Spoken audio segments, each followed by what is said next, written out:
साथियों, मैं नास्तिक क्यों हूँ? यह लेख भगत सिंह ने जेल में रहते हुए लिखा था और यह 27 सितंबर 1931 को लाहौर के अखबार द पीपल में प्रकाशित हुआ। इस लेख में भगत सिंह ने ईश्वर की उपस्थिति पर अनेक तर्कपूर्ण सवाल खड़े किए हैं और इस संसार के निर्माण, मनुष्य के जन्म, मनुष्य के मन में ईश्वर की कल्पना के साथ साथ मनुष्य में मनुष्य की दीनता, उसके शोषण, दुनिया में व्याप्त अराजकता और वर्गभेद की स्थितियों का भी विश्लेषण किया है। यह भगत सिंह के लेखन के सबसे चर्चित हिस्सों में रहा है। भगत सिंह का जन्म 28 सितंबर 1907 को पंजाब के लायलपुर जिला में बंगा गांव में, जो अब पाकिस्तान में है, एक सिख परिवार में हुआ था। भगत सिंह के पिता का नाम सरदार किशन सिंह और माता का नाम सरदारनी विद्यावती कौर था।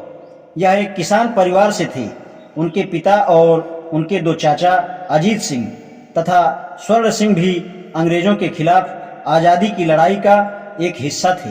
जिस समय भगत सिंह का जन्म हुआ उसी समय ही उनके पिता एवं चाचा को जेल से रिहा कर दिया गया। भगत सिंह की दादी ने बच्चे का नाम भांगा वाला, अच्छे भाग्य वाला रखा।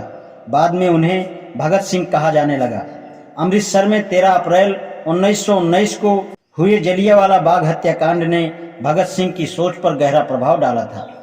लाहौर के नेशनल कॉलेज की पढ़ाई छोड़कर भगत सिंह ने भारत की आज़ादी के लिए नौजवान भारत सभा की स्थापना की थी, जो एक महान क्रांतिकारी विरासत को पुनर्जागृत करने और आगे बढ़ने के संकल्प का प्रतीक है।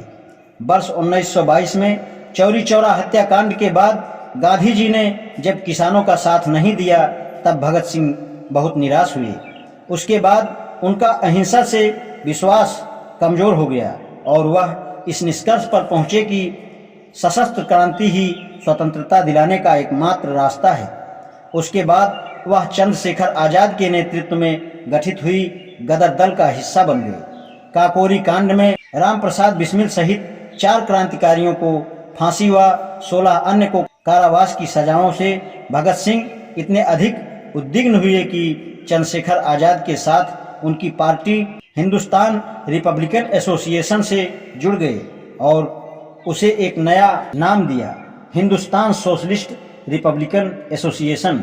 इस संगठन का उद्देश्य सेवा, त्याग और पीड़ा झेल सकने वाले नवयुवक तैयार करना था। उनके दल के प्रमुख क्रांतिकारियों में चंद्रशेखर आजाद, सुखदेव, राजगुरु इत्यादि थे।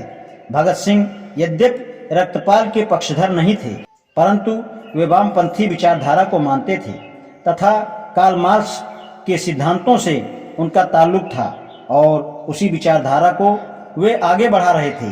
यद्यपि वे समाजवाद के पक्के पोषक भी थे। जेल में भगत सिंह करीब 2 साल रहे। इस दौरान वे लेख लिखकर अपने क्रांतिकारी विचार व्यक्त करते रहते थे। जेल में रहते हुए भी उनका अध्ययन लगातार जारी रहा। उनके उस दौरान लिखे गए लेख व सगे संबंधियों को लिखे गए पत्र आज भी उनके विचारों के दर्पण हैं। अपने लेखों में उन्होंने कई तरह से पूंजीपतियों को अपना शत्रु बताया है। उन्होंने लिखा है कि मजदूरों का शोषण करने वाला चाहे एक भारतीय ही क्यों ना हो, वह उनका शत्रु है। उन्होंने लाहौर सेंट्रल जेल में कैद के दौरान अंग्रेजी में एक लेख भी लिखा जिसका शीर्षक था मैं नास्तिक क्यों हूँ, जिसका प्रथम प्रकाशन लाहौर से ही छपने वाले अखबार द पीपल में 27 सितंबर 1931 को प्रकाशित हुआ। यह लेख भगत सिंह के द्वारा लिखित साहित्य के सर्वाधिक चर्चित और प्रभावशाली हिस्सों में गिना जाता है और बाद में इसका कई बार प्रकाशन हुआ। इस लेख के माध्यम से भगत सिंह ने तार्किक रूप से यह बताने की कोशिश की है कि वे किसी ईश्वरीय सत्ता में क्यों यकीन नहीं करते हैं। अंग्रेजों के मजदूरों के प्रति अत्याचार से उनका लगातार विरोध रहा, जिसके चलते मजदूर विरोधी ऐसी नीतियों को ब्रिटिश संसद में पारित न होने देना उनके दल का निर्णय था। सभी चाहते थे कि अंग्रेजों को पता चलना चाहिए कि हिंदुस्तानी जाग चुके हैं और उनके हृदय में ऐसी नीतियों के प्रति आक्रोश है।